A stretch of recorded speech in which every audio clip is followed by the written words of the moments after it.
पाऊल प्रगतीकडे। आता पाहूया दिवसभरातील ठळक घडामोडी। देशाचा सर्वांगीण विकास करताना गोरगरीब जनतेच्या सुखी जीवनाचं स्वप्न पूर्ण होत असल्याबद्दल जनता जनार्दनाकडून मिळणारा आशीर्वाद हेच आपलं सर्वात मोठं भांडवल आहे। पूर्वीच्या सरकारकडून केवळ गरिबी हटवायच्या घोषणा व्हायच्या, प्रत्यक्षात गरिबी हटवत नव्हती। आपल्या सरकारनं केवळ घोषणा न करता ठोस कामातून गरिबी हटवत आहोत असा उद्गार पंतप्रधान नरेंद्र मोदी यांनी काढले। भगवान श्रीरामाने दिलेल्या सत्यवचनाच्या शिकवणीतून हजारो गरीब कामगारांना हक्काची घरं देण्याचा संकल्प साकार होताना त्यातून मिळणारा आनंद जास्त वाटतो। अशा भावनापूर्ण शब्दात मोदी यांनी अयोध्येत होणाऱ्या श्रीराम मंदिराच्या उभारणीचा सूरही आवळला। सोलापूर जवळ कुंभारी येथे माकपचे नेते माजी आमदार नरसय्या आडम यांच्या प्रमुख पुढाकारानं 30,000 असंघटित कामगारांना रे नगर योजनेअंतर्गत उभारण्यात येणाऱ्या घरांच्या पहिल्या टप्प्यातील 15,000 घरांसह राज्यातील सुमारे 90,000 घरांचा ताबा पंतप्रधान मोदी यांच्या हस्ते शुक्रवारी समारंभपूर्वक देण्यात आला। त्यावेळी उपस्थित सुमारे 1 लाख जनसमुदायासमोर ते बोलत होते।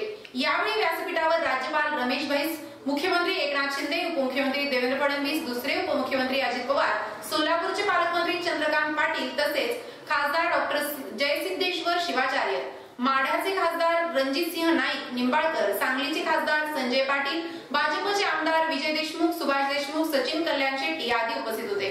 कामगारांसाठी देशात सर्वात मोठा समजल्या जाणाऱ्या या पथदर्शी गृह प्रकल्पाचं मुख्य प्रवर्तक नरसय्या आडम यांनी स्वागत व प्रास्ताविक केलं।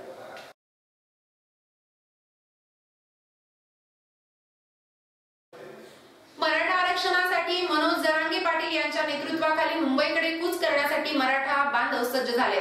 20 जानेवारी रोजी सराटे अंतरवरी येथून मुंबईकडे निघणाऱ्या मराठा बांधवांसाठी दुपारच्या जेवणाची सोय कोळगाव या ठिकाणी केली आहे। दरम्यान या भव्य आंदोलनासाठी कोळगावसह आजूबाजूच्या 50 गावातील नागरिकांनी हातभार लावण्याचा निश्चय केलाय। यावेळी 20 ठिकाणी जेवणाचे स्टॉल, पिण्याच्या पाण्यासाठी जार, हातपाय धुण्यासाठी ठिकठिकाणी पाण्याचे टँकर उभारण्यात येणार आहेत। वाहनांच्या पार्किंगची व्यवस्था कोळगाव येथील नागरिकांनी केली आहे। कोळगाव परिसरात 50 गावातील नागरिकांनी अन्नदानासाठी हातभार लावण्याची तयारी दर्शवली आहे। मागील 2-3 दिवसापासून ग्रामस्थांनी बैठक घेऊन नियोजन करण्यास सुरुवात केली।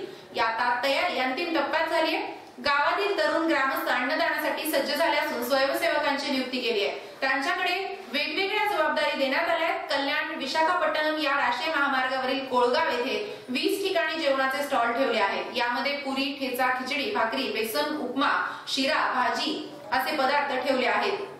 पिण्याचे पाणी, ठिकठिकाणी पाण्याच्या टँकरची सोय, वाहनांच्या पार्किंगची व्यवस्था केली आहे, तर शेकडो स्वयंसेवकांची नियुक्ती करण्यात आली आहे।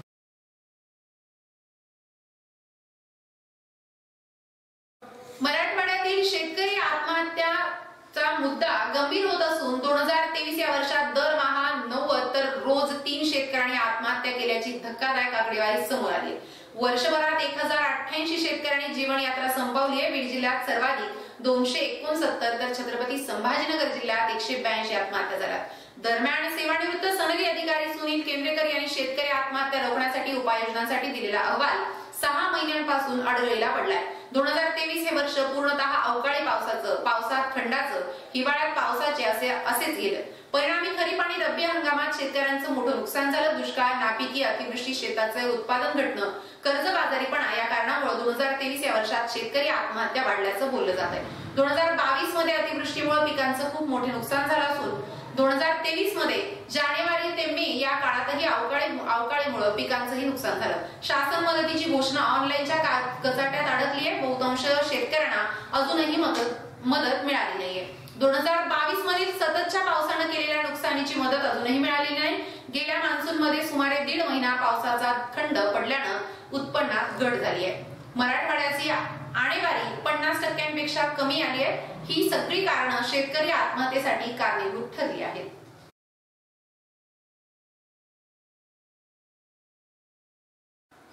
मराठा समाजाच्या कुणबी नोंदी शोधण्याचं काम शासन स्तरावर चालू आहे, परंतु मराठवाड्यातील जनतेची जनगणना निजाम सरकारनं सन 1880 साली केली होती। त्यावर्षी सदरची जनगणना करताना संपूर्ण नोंदी या मोडी लिपीमध्ये, उर्दू लिपीमध्ये निजाम सरकारनं केलेल्या होत्या। सध्या भूमी अभिलेख कार्यालयामध्ये मोडी लिपीच्या नोंदी उपलब्ध आहेत, परंतु मोडी वाचक उपलब्ध नसल्यानं महसूल व भूमी अभिलेख कार्यालयातील अधिकारी व कर्मचारी यांना मोडी भाषा कळत नसल्यामुळे त्यांनी कुणबी नोंदी नाहीत अशा प्रकारचा अहवाल शासनाकडे पाठवले होते। परंतु त्यानंतर शासनाने कुणबी नोंदी शोधण्यासाठी विशेष कार्यक्रम राबवला। त्यामध्ये अनेक भागांमध्ये मराठा समाजाच्या कुणबी नोंदणी आढळून आल्या आहेत. मराठवाड्यातील वेगवेगळ्या जिल्ह्यांमध्ये व अनेक तालुक्यांमध्ये कुणबी नोंदी सापडत नाहीत किंवा मिळून आल्या नाहीत अशा प्रकारचा अहवाल शासन दरबारी दिल्यानंतर सुद्धा मराठवाड्यामध्ये विशेषतः बीड जिल्ह्यामध्ये वैभव देवराम जगताप या मोडी लिपी वाचक यांनी बीड जिल्ह्यातील अनेक तालुक्यांमध्ये हजारोंच्या संख्येनं मोडी लिपीत कुणबी नोंदी असल्याचं आढळून आलं. यामुळे मराठा समाजाला योग्य तो न्याय मिळालाय. महाराष्ट्र सरकारनं वैभव देवराम जगताप व त्यांच्यासोबत आणखीन काही इतर मोडी लिपी वाचक यांना देखील देऊन ही शासनाची प्रतिनिधी म्हणून यांना हैदराबाद येथे पाठवावं व मराठवाड्यातील मराठा समाजाच्या कुणबी नोंदी शोधून काढण्यासाठी शासनाने विशेष प्रयत्न करावेत व त्याचप्रमाणे मोडी लिपी वाचक वैभव देवराम जगताप यांना शासनाने विशेष दर्जा देऊन त्यांना सर्व सुविधा उपलब्ध करून द्याव्यात ही विनंती ॲडव्होकेट माधव जाधव यांनी महाराष्ट्र राज्याचे मुख्यमंत्री सन्मान योजना ईमेल द्वारे केली आहे. सदर ईमेल हा मुख्यमंत्री कार्यालयाने महसूल विभागाकडे पाठवलाय.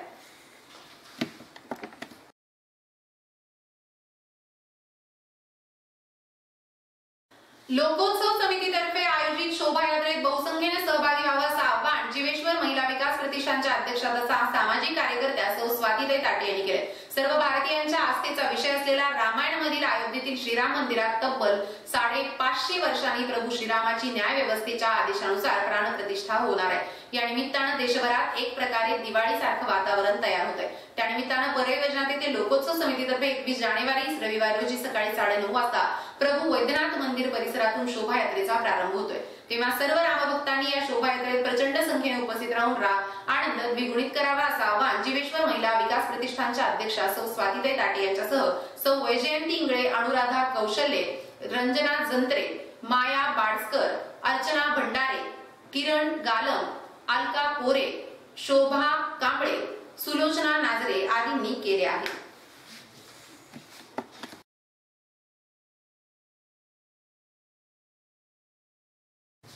बीड नगर परिषद सीओ अण्णाभाऊ साठे नागरी वस्ती मधील सुधारणा कामात भ्रष्टाचार या कामाकडे दुर्लक्ष करत असल्यामुळे थेट जिल्हाधिकारी यांना निवेदनातून केलंय. चौकशीची मागणी महाराष्ट्र शासनानं 21/3/2023 रोजी परिपत्र काढून बीड शहरासाठी लोकशाहीर अण्णाभाऊ साठे नागरी वस्त्यामधील सुधार योजना अंतर्गत एकूण बजेट 14-11 रुपये इतकं रकमेच्या विविध कामं करण्याचा तांत्रिक मान्यतेसह मान्यता देण्यात आलेली आहे. सदरच्या कामाचं नियोजन, आयोजन, बांधकामाची प्रत तसेच कोणतं काम कोठे आणि किती कसं करावायचं हे आहे. सर्व नियम ठरवून दिलेले असताना संबंधित कन्स्ट्रक्शन कंपनीनं कामं दर्जाहीन केलेले निदर्शनास येत आहे. सदरच्या कामामध्ये जो अनियमितपणा, स्थळाची अदलाबदल तसेच दर्जाहीन कामं प्रभाग क्रमांक 4 ची प्रभाग क्रमांक 18 मध्ये केल्याबद्दल बाबत संबंधित कन्स्ट्रक्शन अभियंता नगर परिषद बीड व मुख्य अधिकारी साहेब नगर परिषद बीड यांच्या तात्काळ चौकशी योग्य ती कारवाई करण्यात यावी. सदरच्या सर्वच कामांची व संबंधित कन्स्ट्रक्शन कंपनीची चौकशी करून कारवाई करून संबंधित अधिकारी यांच्याशीही चौकशी करावी. सदरील कन्स्ट्रक्शन कंपनीवर तसेच संबंधित अधिकाऱ्यांवर केलेल्या कारवाईचा व चौकशीबाबतचे सर्व पत्रव्यवहाराची एक प्रत आम्हाला देऊन कळवण्यात यावं. निवेदनावर सदरील कामाची चौकशी न केल्यास 26 जानेवारी 2024 रोजी जिल्हाधिकारी कार्यालय बीड समोर उपोषणास बसण्याचा इशारा रिपाईचे युवा नेते अक्षय कोकाटे यांनी दिलाय.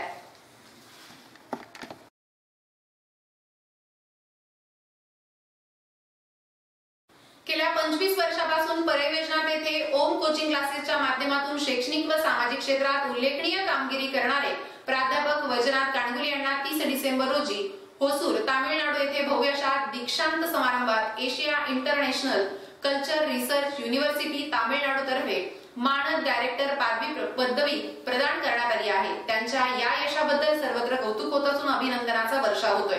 नांदेड पॅटर्नचे जनक चौगुले कोचिंग क्लासेसचे संस्थापक गणेश चौगुले सर यांचा आदर्श डोळ्यासमोर ठेवून ग्रामीण भागातील गरीब व होतकरू विद्यार्थ्यांना शिक्षण मिळावं आणि त्यांनी विविध परीक्षांमध्ये घवघवीत यश संपादित करावं अशा उदात्त हेतून 1999 मध्ये त्यांनी ओम कोचिंग क्लासेसची सुरुवात केली होती. आज त्याचं वटवृक्षामध्ये रूपांतर झालेलं आहे. हुशार विद्यार्थी शिक्षणापासून वंचित राहू नयेत या उद्देशानं माफक फीस मध्ये दर्जेदार शिक्षण या नीतीचा अवलंब करून समाजासमोर नवा आदर्श त्यांनी निर्माण केला असून शैक्षणिक क्षेत्रात दबदबा निर्माण केलाय. दरवर्षी गुणवंत विद्यार्थ्यांचं गुणगौरव करण्यासाठी शैक्षणिक व सिने क्षेत्रातील नामांकित व्यक्तींना निमंत्रित करता अभ्यासासाठी प्रोत्साहित केलं जातं। त्यामध्ये प्रसिद्ध अभिनेते किंवा अभिनेत्री यांच्या हस्ते विद्यार्थ्यांना सत्कार करण्यात येतो। उच्च व दर्जेदार शिक्षण देण्यासाठी प्रसिद्ध असलेले प्राध्यापक वैजनाथ कानगुले यांनी विद्यार्थ्यांना स्पर्धेत यशस्वी होण्याचा कानमंत्र देण्यातही माहिर आहेत। शैक्षणिक क्षेत्रामध्ये काम करत असताना सामाजिक बांधिलकी म्हणून त्यांनी आतापर्यंत तब्बल 26 वेळेस रक्तदान केले। शैक्षणिक व सामाजिक क्षेत्रामधील कार्यामुळे वैजनाथ कानगुले यांना आजपर्यंत जवळपास 20 पुरस्कारांनी गौरवित करण्यात आले। त्यामध्ये पीटीए या खासगी कोचिंग क्लासेस संघटनेचा सातारा येथे राज्यस्तरीय आदर्श शिक्षक पुरस्कार 2016 मध्ये, कोल्हापूर येथे नॅशनल युनिटी अवॉर्ड, बीड येथे शिक्षणातील दीपस्तंभ पुरस्कार, 2018 मध्ये बेळगाव येथे कर्नाटक गौरवरत्न पुरस्कार आदींचा समावेश आहे। असंख्य गुणवंत विद्यार्थ्यांच्या यशात अमूल्य वाटा देणारे असे विद्यार्थ्यांचे लाडके प्राध्यापक आता डॉक्टर वैजनाथ कानगुले झाले असून त्यांचे सर्व स्तरातून कौतुक केले जात आहे।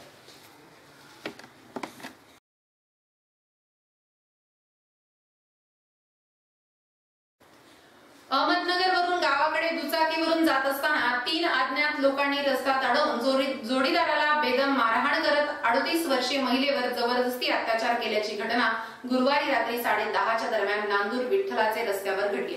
महिला व तिच्या जोडीदारावर अहमदनगर येथील जिल्हा रुग्णालयात उपचार सुरू असून अद्याप गुन्हा दाखल करण्यात आलेला नाहीये। आष्टी तालुक्यातील एका गावात वास्तव्यात असलेले एक जोडपे गुरुवारी कामानिमित्त अहमदनगरला गेले होते। रात्री उशिरा गावाकडे येत असताना बीड नगर राष्ट्रीय महामार्गावरील नांदूर विठ्ठलाचे रस्त्यावर अज्ञात 3 जणांनी दुचाकी अडवत जोडीदाराला बेदम मारहाण करत महिलेला देखील मारहाण करून तिच्यावर जबरदस्ती अत्याचार केल्याची घटना घडली आहे। ही माहिती अंभोरा पोलिसांना कळताच त्यांनी घटनास्थळी जाऊन दोघांनाही उपचारासाठी अहमदनगर येथील जिल्हा रुग्णालयात दाखल करण्यात आले, पण अद्याप गुन्हा दाखल झाला नसून पोलीस अहमदनगर येथील जिल्हा रुग्णालयात दाखल झाले। सदरील जोडपं गावाकडे जात असताना 3 लोकांनी मारहाण केली व महिलेवर अत्याचार झाल्याचं ती सांगत आहे।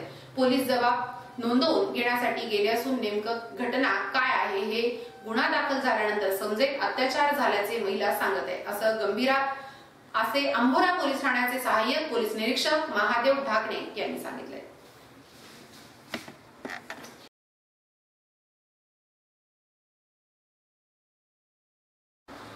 आता येथे थांबू, उद्या भेटूया याच वेळी याच ठिकाणी। मराठवाड्यासाठी पीसीएन न्यूज एक पाऊल प्रगतीकडे। धन्यवाद।